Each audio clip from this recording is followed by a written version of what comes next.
ABC News, World News Saturday. Here's Carol Simpson.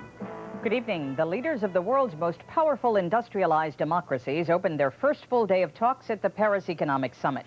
And in an unusual development, they got a letter from Soviet President Gorbachev telling the Western nations they should open the global marketplace to the Soviet Union. The summit leaders reached agreement quickly on several key issues, including aid to Hungary and Poland and no more World Bank loans to China.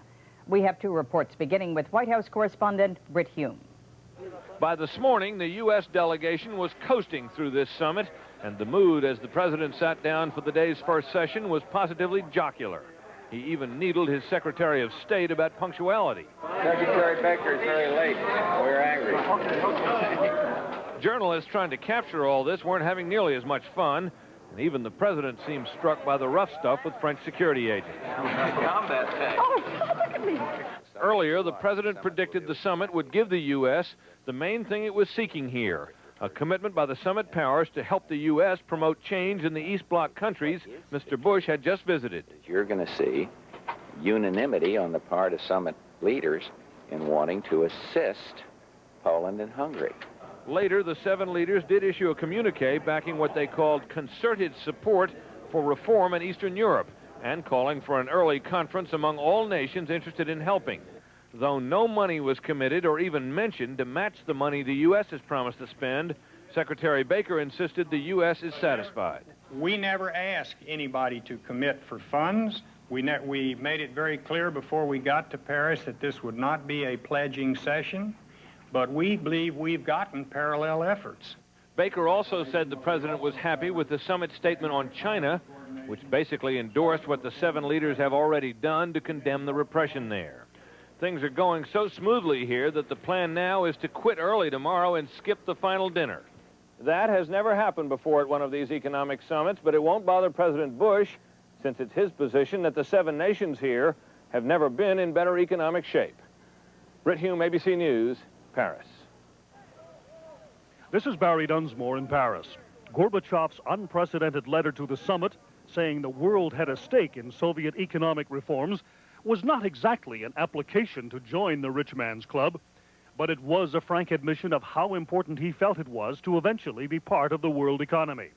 And in Gorbachev's words, the world can only gain from the opening up of a market as big as the Soviet Union. As the leaders of that rich man's club gathered in the 21st century new Arch of Paris, the Gorbachev letter is another example of the extraordinary changes which have taken place in East-West relations. Another aspect of those changes, President Bush's trip to Poland and Hungary this past week, is drawing good reviews from the Europeans. They felt he did right by his hosts without upsetting the Soviets. As a result, Mr. Bush has had no problem persuading his summit colleagues that such countries are deserving of Western support. Well, we had a long discussion last night at dinner over Poland and Hungary. And of course, we're all very anxious to help. And we're all helping each in our own way. Neither Thatcher nor the others are eager to make specific financial commitments to Poland and Hungary at this time. But as there are no immediate economic crises in the West, there are no real contentious issues either. And in the absence of big problems, even the foreign commentators can afford to be complimentary to the Americans. I think from a European perspective, George Bush has enhanced his reputation. He built it up when he was in Europe for the NATO summit at the end of May, when he showed leadership, and I think he's confirmed it as a result of the last week.